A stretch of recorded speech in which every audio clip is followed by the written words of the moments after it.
All right, welcome everyone. Welcome to VTV with VEU Magazine, and I have a serial entrepreneur, author, and publicist, Mr. Ivan Thomas. What's going on, Ivan? Hey, how you doing? I'm doing I am amazing, excited to speak with you and hear about everything you have going on. So, let's go ahead and get into it. So, get into before becoming this serial entrepreneur and everything. Give us a little bit of your background.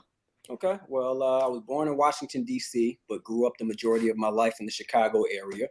And I went back to college in Washington at Howard University, the Mecca, where I obtained a degree in broadcast journalism, a minor in Spanish. And during that time at Howard University, I was in the media, working in journalism, broadcast and print. And I got exposed to the public relations industry. And that's something that actually I've been working in for about 15 years now. Just really working to, connect entrepreneurs, working with entertainers, working in sports. I work with all kinds of people in all different industries, but I've been in this field for about 15 years in public relations. And I actually established my company in 2014, named Intrigue Media Group. So, of course, we focus on arts, culture, lifestyle, and entertainment. And I've had the privilege of working with a lot of people, everyone from your Reverend Jesse Jacksons to major organizations like the Cancer Treatment Centers of America, Nielsen, Xerox. I've worked with NBA players like Michael Beasley. I have clients like the celebrity credit guru James Hunt, people who, are really just shaping culture, really making a positive impact in society and really changing lives. And PR is a field that's really exposed me to a lot of different people, interesting people from all different backgrounds, all different industries. And it's really kind of the foundation for everything I've done from an entrepreneurial standpoint. All right, so let's go back a little bit because I heard Howard University, HBCU. I'm an HBCU graduate myself from Tuskegee University. So, Okay. yes, That's a lot of people from Tuskegee. yes, I love it. So let's kind of, I want to get into that a little bit and talk about how your HBCU experience even helped develop you into the entrepreneur that you are today. Okay, yeah, my HBCU experience was very crucial to developing me to the person that I am today. Of course, being at Howard University in the nation's capital, I was exposed to the political landscape and things that may have been happening around there. So, I had the opportunity to work on a mayoral campaign. His name was Adrian Fenty back when I was in college. This was in the earlier 2000s, who ran for mayor and won mayor of Washington, D.C. And I also had the opportunity to benefit from people like Harry Belafonte. Hillary Clinton came to our campus, Reverend Al Sharpton, all different types of celebrities, everyone that you can imagine came across our campus and really gave us that exposure and that education. Not to mention, our homecomings were epic.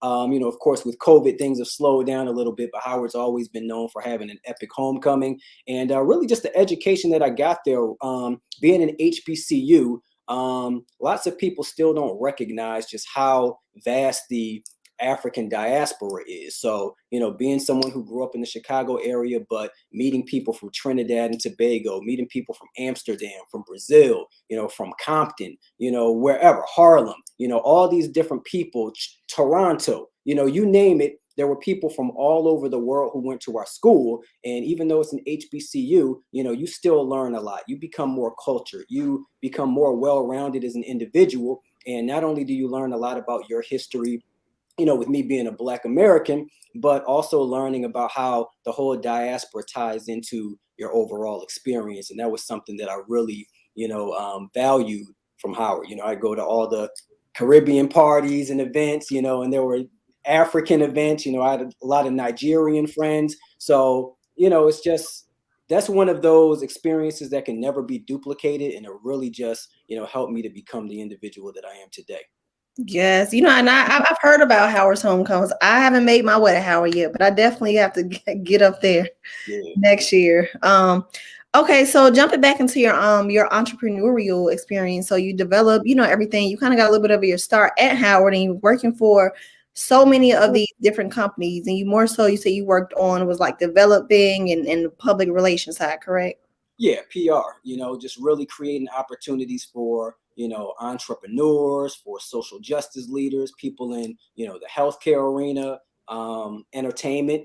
So I've just worked with a lot of people, and the focus of PR is really to be that mouthpiece for your client. Help them to engage their target audiences through the media, through strategic partnerships and collaborations, through events. So my role is really central to helping them accomplish their goals, through those, kind of ways. And so I want to ask you, Ivan, what are some, because when people hear PR, a lot of people, they may think they know what PR is, but they may not fully understand, what PR is all about. And I know, like PR is not like a get rich quick thing. Like you hire somebody and then you'll be rich, so explain to people, what exactly is PR all about? Yeah, well, PR is a process. And like I said, it's connecting people to the general public and to their target audience. So for example, if you have an entertainer, let's say they're a music artist, as an example, first of all, of course, they have their product, which is their music, but you want to help them to build their reputation. So we're kind of like reputation managers, where we make sure that, we're relaying the message and, articulating their voice in a clear and concise manner to where, they can achieve success. So while they might be a very talented music artist, of course, they want to get in those top publications. They want to get in the blogs. They want to interview on radio stations. They want to get TV appearances. So we're those representatives who serve as liaisons between the client and the media, or the client and an organization. If they're looking to establish some type of strategic partnership or collaboration, we're those people who, are sitting in the boardrooms, sitting, connecting with people in the newsrooms to make sure that they're getting the message out.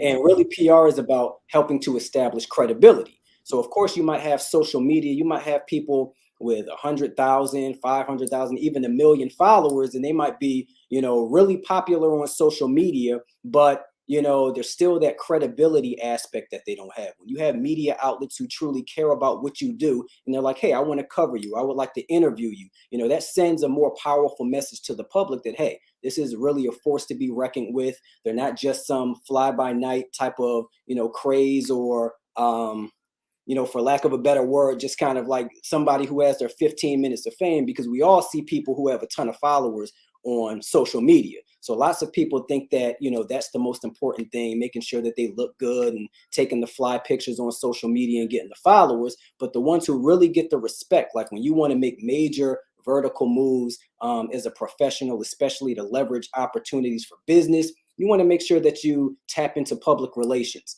and that you're able to, lend your voice to different issues, to different topics, regardless of what you're doing. So when you see, I don't know, right now you have Travis Scott, who's dealing with something, very big. He had a concert, people passed away. And this is really a situation where you want to have PR representation, because you don't know how to deal with these things. You want to be able to manage, some of those conversations that are taking place. You want to make sure that you're able to protect your reputation, and that you have somebody who knows how to connect with the media and different publics to make sure that your message is being heard, and that you're able to connect with your audience in the way that, can benefit you. Because right now, depending on what you say or what you don't say, that can really hurt you. So, that's what we call crisis communications, where PR is also very effective, is, making sure that, during trying times, you have representation that's able to really get the word out and articulate the message to protect your brand as well. So that's where the reputation management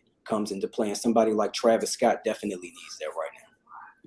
Mm-hmm. That's true. And I want to ask you too, and I want to speak to even some of our aspiring entrepreneurs, and publicists. What are some, sorry about that.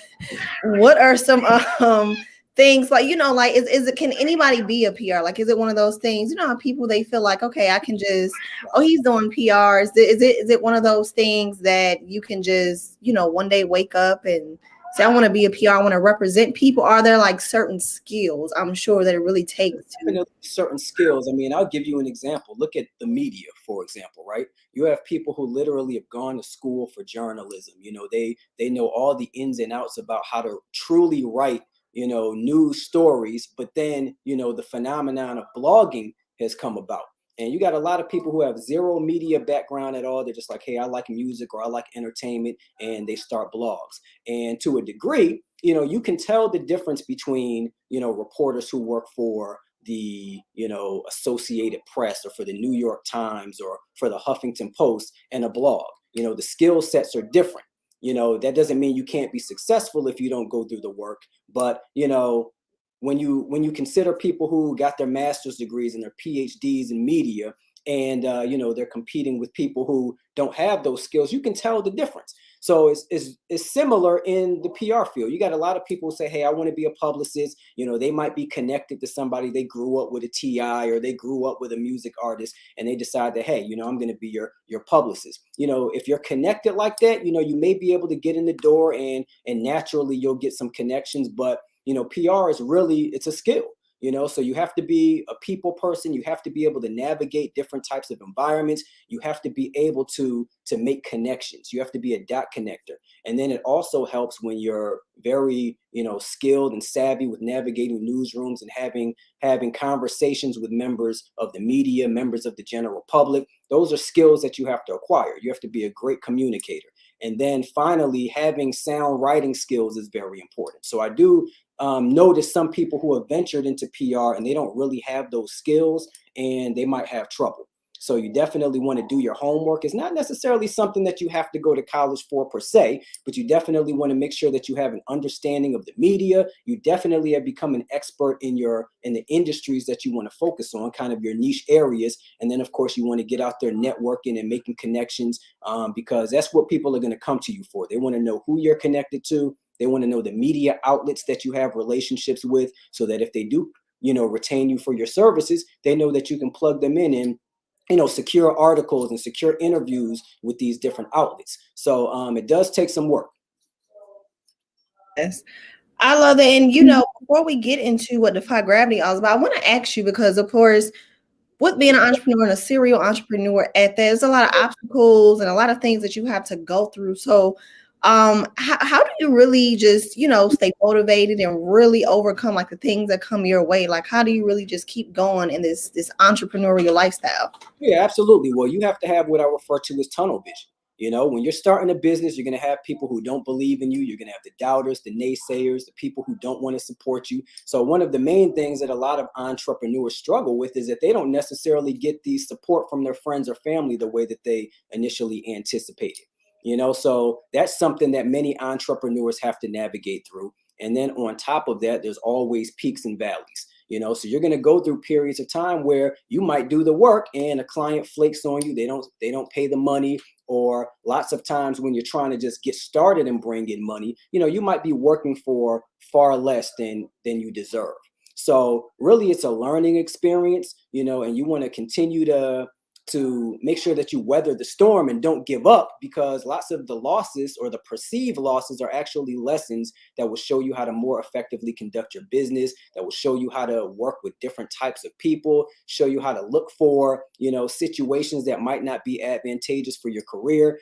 So all of these are things that you want to know coming into entrepreneurship. It's kind of like the glamorous thing. It's the cool thing to be an entrepreneur right now, but there's a lot of challenges, and it's definitely not for the faint of heart. You're going to get your heart broken a couple of times. There's times where things aren't going to go the way that you anticipated. You're going to take some losses. You're going to invest a lot of money, a lot of time, but it's definitely rewarding on the other side when you see that hard work starting to come to fruition.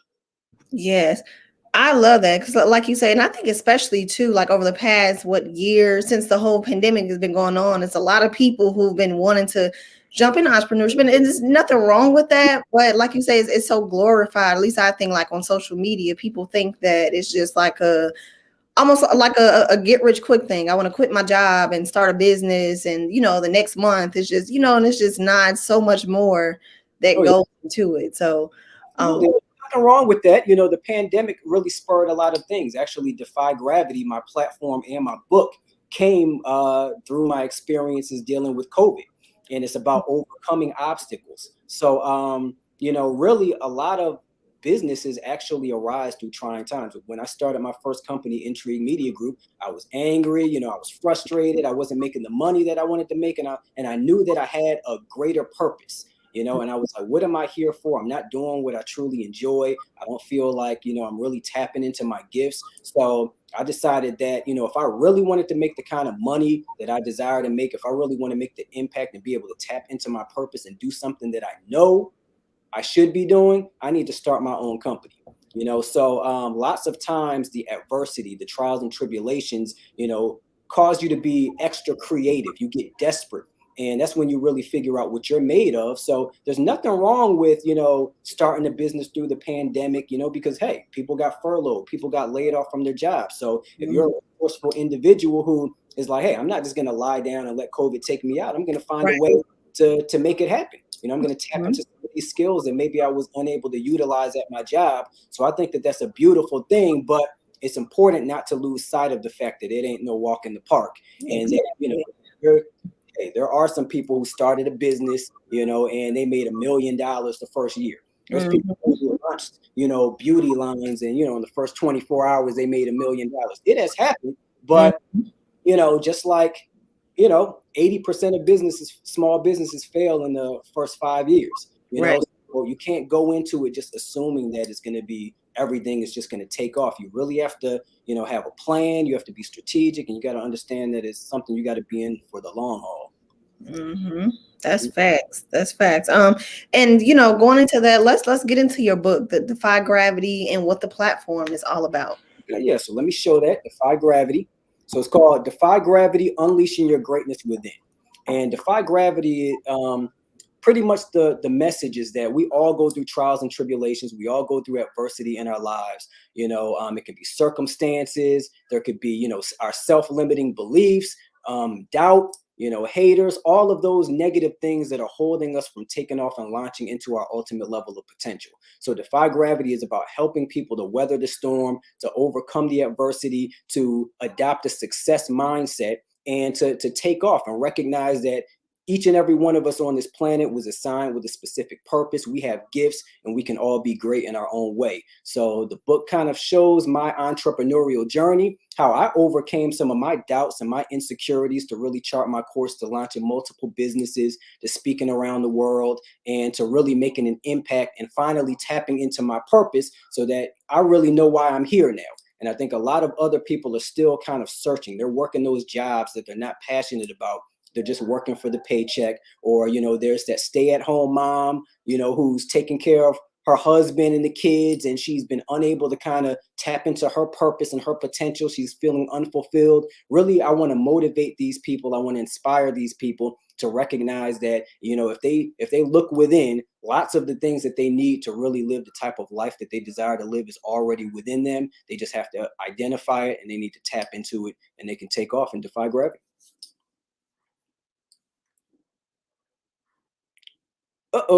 I think you're on mute. Oh, okay. Sorry. I was just talking.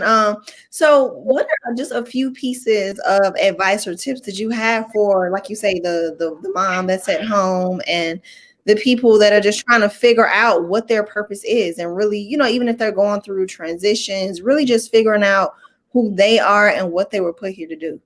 Yeah, well, I think we all identify with somebody, right? So like they say, you are the sum of the 5 people closest to you. So a lot of times, being able to tap into our gifts, it requires us to be around other success-minded people who are thinking big, and who are doing things similar to what you aspire to do. And you kind of, associate with them, you pick their brains, you get advice, and that's how you can kind of figure out what direction you want to go into. So a lot of people, their circle is hindering them from taking off. It's not necessarily that they're hanging around bad people, but, most people who desire to really be massively successful and do great things, they deal with people who I refer to as dream killers. Those doubters and naysayers who think your dreams are too lofty and that you can't accomplish them. They're not realistic. And in order to reach those goals, you have to identify people, who think big, who think massive, who are creative, who are visionaries. And you got to put yourself in those circles. And that's what's going to help you to lay the foundation for whatever it is you're trying to do. It'll really help you to shape your mindset, develop more of a success mindset. And, you'll start making moves and doing things that you didn't think is possible. I always relate it to school. It's like if you aspire to get A's, you can't be hanging around with the D and F students. You know what I'm saying? You got to pick the brains of the people who are doing things successfully the way that you want to do it. So I relate that to life as well. You know, if you want to be successful, if you want to, you know, rise above your current circumstances or get out of a situation that you're in, you have to identify individuals who are successful. And, you know, you're going to learn a lot of the keys to getting out of that situation and charting your course towards success. I love it. And, you know, like you say, you have to surround yourself with those like-minded people. So even throughout your entrepreneurial journey, like, how have you, you know, adapted, or maybe not adapted, but changed, like, say, your circle? Because of course, like, even like people like maybe your college friends, you know, you may have had to switch some of them up, or maybe you just put people in different categories or things like that. But how have you really, you know, how has your circle changed, or how have you had to adapt to really, you know, take on this entrepreneurial lifestyle? Oh, yeah, I've had to adapt a lot. You know, in order to be an entrepreneur, you know, entrepreneurs tend to think differently from everyday people. You know, most people are used to having this kind of structured environment where they show up to work. They know that as long as they don't get fired in 2 weeks, they're getting paid a certain amount of money. Like, when you're an entrepreneur, you really got to be able to get out there and hustle. And you got to recognize that, you know, every day, every second of your day has to go towards building your business, because if you don't get the work done, if you don't generate the results, you don't make any money. So I had to work around people who are hustling every single day, people who are constantly coming up with ideas, visionaries, people who are out there connecting, and they're not placing limitations on themselves. So of course, you know, during the course of my career, you know, I started to identify with people that seemed to be enjoying life, you know, traveling, spending time with their families, you know, and really just doing what they were passionate about. So when I wasn't doing what I was passionate about, I started really just, you know, delving into books. I read a lot. So I read every, you know, Steve Harvey's books, you know, Act Like a Success, John C. Maxwell, you know, 21 Irrefutable Laws of Leadership. I read 48 Laws of Power. I read, you know, Think and Grow Rich by Napoleon Hill. You know, I delved into these books. I watched a ton of motivational videos, from Grant Cardone to Bishop T.D. Jakes, to you name it. You know, I watched a ton of motivational videos. The Rock, Will Smith, you know, Floyd Mayweather, anybody who was successful in their field. I watched it to kind of grasp how they thought, you know, their mindset. And, you know, I recognized that I really connected with them, because growing up, I was kind of a really reserved person. I was somebody who had a lot of thoughts. I was very creative, but I didn't necessarily speak up for myself. You know, I was sometimes afraid of being judged for my thoughts. And as I started to see that there were more people who kind of went through what I was going through and felt the same kind of way, you know, I gravitated towards those individuals, because lots of times, you know, entrepreneurship is a lonely journey. You know, until things are really taking off, you know, people aren't really gonna tap in. They're not really gonna support you. When things start growing and they start saying, "Oh man, he's really doing his thing," then you get the support, you know, from certain people. But I started to hang around people who were already supporting. You know, they were motivating and inspiring. I like to hang around people who hold me accountable. So I'm the type of person, you know, some people say, hey, if you have dreams or you have a vision, you know, keep it to yourself. You know, I agree to a certain extent, but sometimes you have to vocalize your goals, especially around certain types of people, because they kind of can serve as your accountability partner. And I recognized that in order for me to accomplish my goals, I had to be held accountable. So I would say to a friend or a colleague, hey, this is what I want to do. This is what I'm going to do. And if I'm ever slacking, they're like, hey, man, you said you were doing this. You know, you got to get on it. You know, you got to work with your brand a little bit more. You got to make these connections, or, hey, you got to put a little extra work in. So that's what you have to do to be successful. Yes, I love that. And I love how you talked about the personal development part, because I think people, they don't understand how important personal development is to not even just your entrepreneurial journey, but I mean, just life in general. So you saying that you know, read those books and listened to different things. So as we get ready to wrap this up, first of all, where can people find the book at? Yeah, people can find the book at intriguemediagroup.com. You know, so there's a tab called Defy Gravity, and you can go there. Otherwise, you can tap in with me on social media at Ivan the Great. And if you DM me, you know, you can get your personalized signed copy of my book, and I'll ship it out to you. So that's where you can get the book. And of course, it's on Amazon.com. So you can go on to Amazon.com and you can get your copy of the book as well. Okay. I love that. And final things before we go, what are some final words that you want to leave for the audience about just chasing your dreams and entrepreneurship in general? Yeah. Okay. So at the end of the day, when you're a big dreamer, you're always going to face adversity. Okay. You're always going to face people who are going to say you can't do something. But the reality is that anything that you can conceive, you can actually achieve as long as you believe it. All right. So it starts with our mindset, and it starts with us, kind of having that self-belief. It all starts with belief. That's the catalyst to us achieving every single thing. So, whatever you need to do to convince yourself that you can do whatever it is that you want, you'll be able to achieve it. So if you aspire to live in a mansion, you got to get into a mansion. You got to find your way into a mansion where you can just see the foyer, you can see the marble floors, you can see the master bedroom. If you want to drive your Rolls Royce or your Porsche, you got to go to a dealership and you got to sit in the car, smell the leather, feel the leather, just sit back and recline in the seat. It's all about experiences. See, lots of us don't have the experience, so we're unable to really see it and visualize it. So the more you can make something real to you, the easier it is to obtain it. So don't ever let anybody tell you that you can't do something. If somebody tells you then that you can't accomplish something, that your goals are too high, you're not hanging around the right people. So definitely make sure that you surround yourself with the right people. If you really want to be successful, like very successful, you have to surround yourself with like-minded individuals or people who have already accomplished what you want to accomplish. Find yourself a mentor. Reach out. You'd be surprised how many people are really willing to help others to be successful, and to impart their knowledge and wisdom onto you. So your circle is very important. Of course, the personal development aspect is extremely important. Okay, you need to become an expert in your field in order to achieve maximum success, because that's why people come to you. They want you to be a subject matter expert who can help them out of whatever hole they're in and help them to reach their goals. So the more you can bring value to others, the greater your opportunity to become successful. And then, lastly, again, there's always going to be adversity. So make sure that you overcome it and you defy gravity. And that's my message for today. Yes, look, I love those words. I mean, everything you've been saying is definitely gonna inspire to everyone that's gonna hear this. Definitely gonna be inspiring, like you said, especially the entrepreneurship journey. It's definitely it's a lifestyle. Like I said, it's not just something you do some of the time. If you're all in, it's like it's a lifestyle. It's like 24/7. So, but yeah, once again, give us your social media one more time and where we can get the book at. Okay, yeah, absolutely. So you can reach me at Ivan the Great.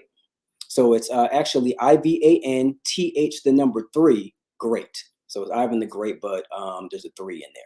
But if you just type it in, it'll come up. So Ivan the Great on social media. Also, my PR company is at Intrigue Media Group.